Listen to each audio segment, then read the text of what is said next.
Hey guys, I'm Neil with Oceanside Motorsports. Thank you for considering getting such a cool car. This has been my personal car for quite a few years, and it's gone through a couple different transitions. So I wanted to just kind of go through some of the cool things that we've done and also show some of the imperfections so you know exactly what we're getting. We were pretty clear, and I don't think we've actually washed it at all yet, but we're pretty clear about the paint condition. It's got its faded paint to go along with its sleeperness. This is an engine originally pulled out of my M3 that it's an S52 that actually just got a head gasket. It had an issue with had a valve seat that was coming apart. So to help with that, we upgraded the valve springs. It's got those SuperTech valve springs, and then it also got a brand new valve cover. It also has a very new V3 supercharger. It's a full Dynon kit with a Dynon carb sticker, but the original one was a V2, and that ran off the engine oil. I didn't really like that because if you have any kind of contamination in the engine oil, it can mess up the supercharger. The V3, besides being, I believe, more efficient, actually don't really know, it runs on its own oil, which is nice. So I have a bunch of oil that's going to come with it. I think they recommend every 15,000 miles for their service. It's been done in about half that every time. Somebody had asked me about overheating with all of this stuff, if it would last on a track setup. With the supercharger on it, I haven't had it on a racetrack, but it's been to plenty of autocrosses, and I think that is an even harder place to keep it cool because this car is always sideways, so there's no actual air coming through the front.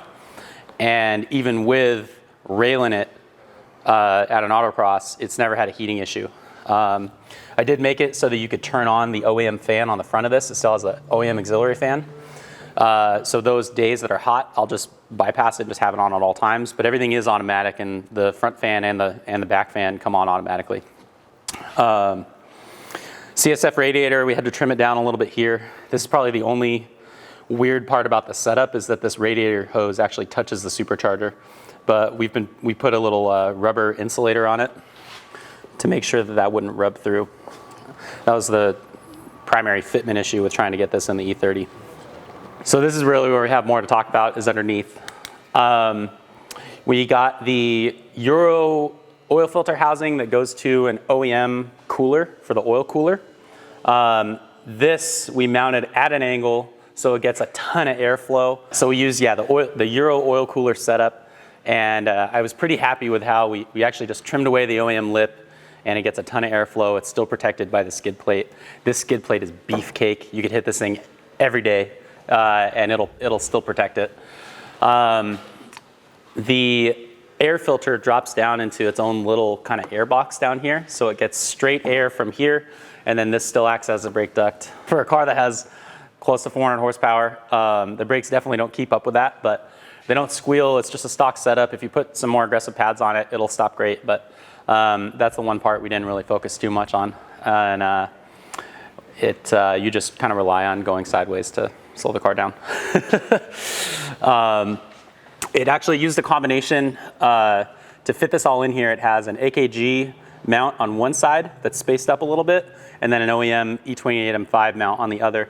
We went back and forth between a bunch of different mounts, and just for this setup, those are the ones that worked best for this car.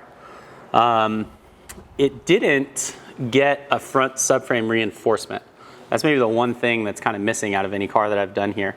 If that's a make or break, just let me know, we'll do it. The oil pan's baffled. It has the oil pump nut taken care of, all that good stuff. And then, I don't know if you can see it, but, it's up in the front.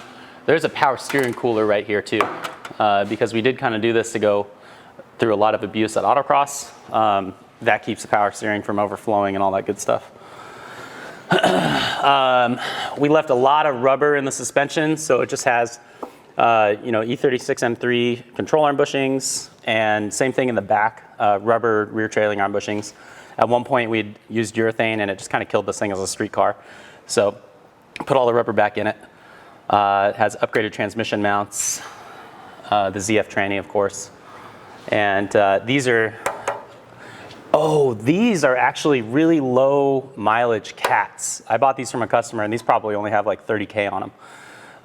They're the cats that I got through the bar inspection with, and they seem to work pretty good.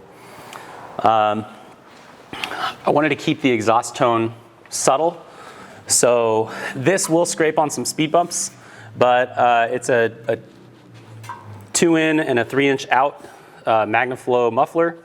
And then there's another MagnaFlow muffler back here. I'm really proud of this one because I wanted to keep it really subtle and stock looking, so it has a small tailpipe here, but then an extra dump on the front of it here.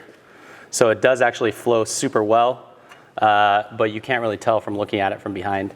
I do have a second muffler that's a little bit louder. The first one we tried was a Flowmaster, and this was the quieter one, so it's really easy to change with the V-band clamp here.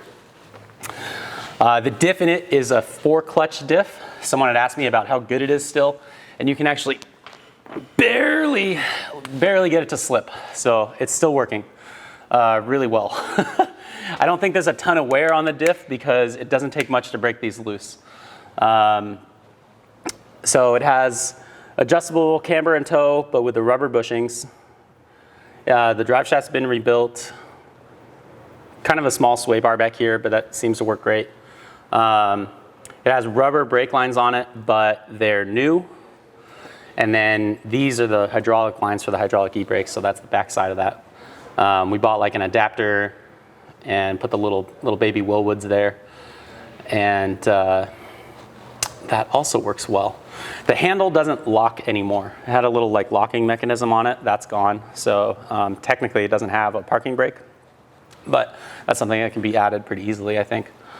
The rear of this is all late model E30 stuff. We had the early model with the drum brakes originally on this car, and it was actually the first test drive we did with the S52 that had broken axle. And that axle was really hard to find for the drums, so we put a whole different rear end in it, and it has all the late model stuff, front and rear. One more thing, at one point we threw a little tow hitch on this, so it does have wiring for a trailer. We have a trailer that's made out of the back half of an E30, so we towed that with it to an event once, but we took off the hitch and it still has the wiring.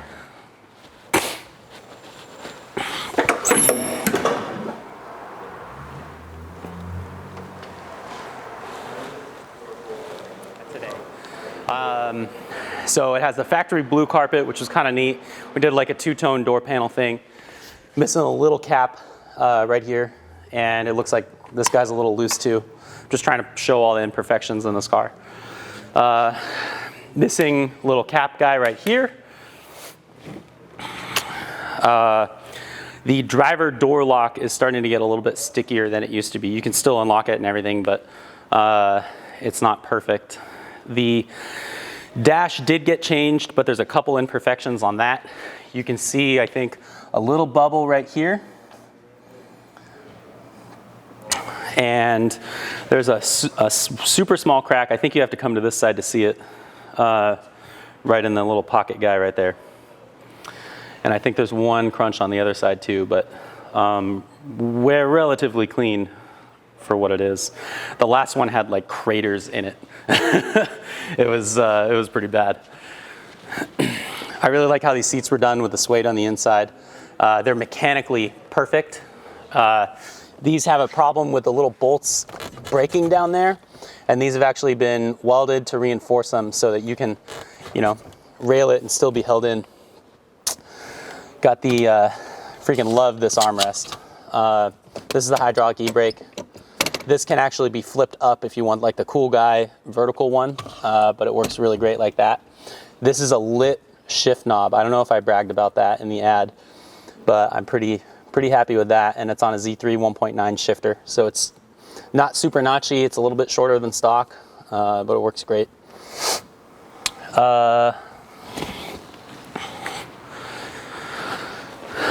The trunk, you guys had asked about the battery mounting, and it's using a factory late model plastic mount down there. It's in there nice and tight, except I think the factory cover won't fit over this. I'm not sure if we really tried it, but the trunk seal does leak a little bit if you leave it out in the rain. And We've put, since it has wheel studs, it's got a deep socket so that if you did have a flat tire, you could change it. Try to make it so you're a little bit prepared.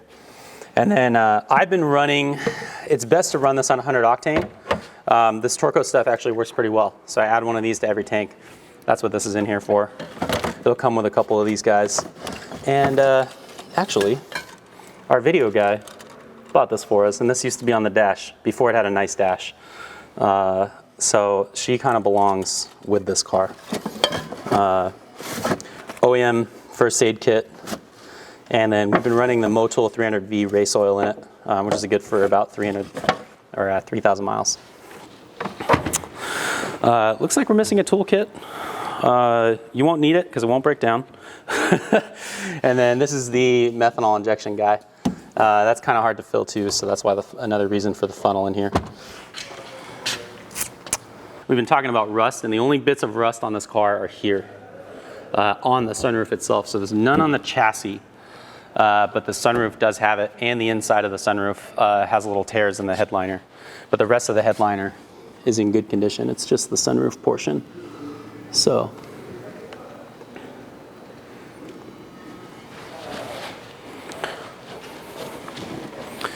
now that we've gone over all of the downsides, oh, and it also has the big late model gas tank, so it has a 15-gallon gas tank in it. It's kind of nice.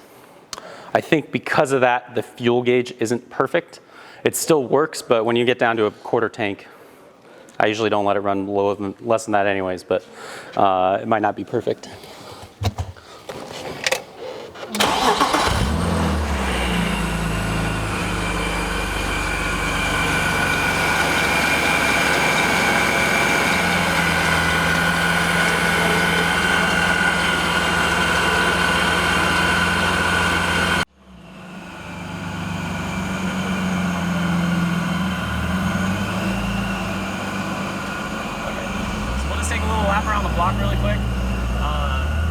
I think the exhaust tone in the car is super nice. It doesn't drone at all on the freeway. That's why we added that second muffler.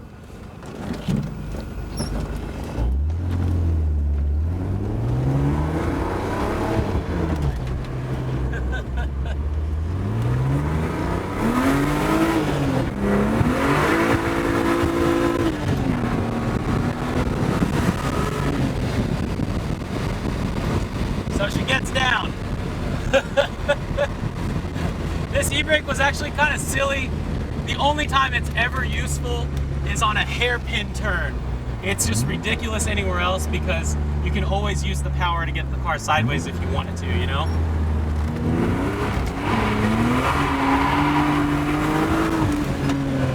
This is part. This is actually why I can't drive this car every day, because every day I would probably drive it just like this. Those freeway on-ramps that I would just like, I'd get a lot of tickets. But if you want to be classy and subtle, you can be. That's the other thing too, is you can hoon this thing around without too many people knowing about it because it's not very loud.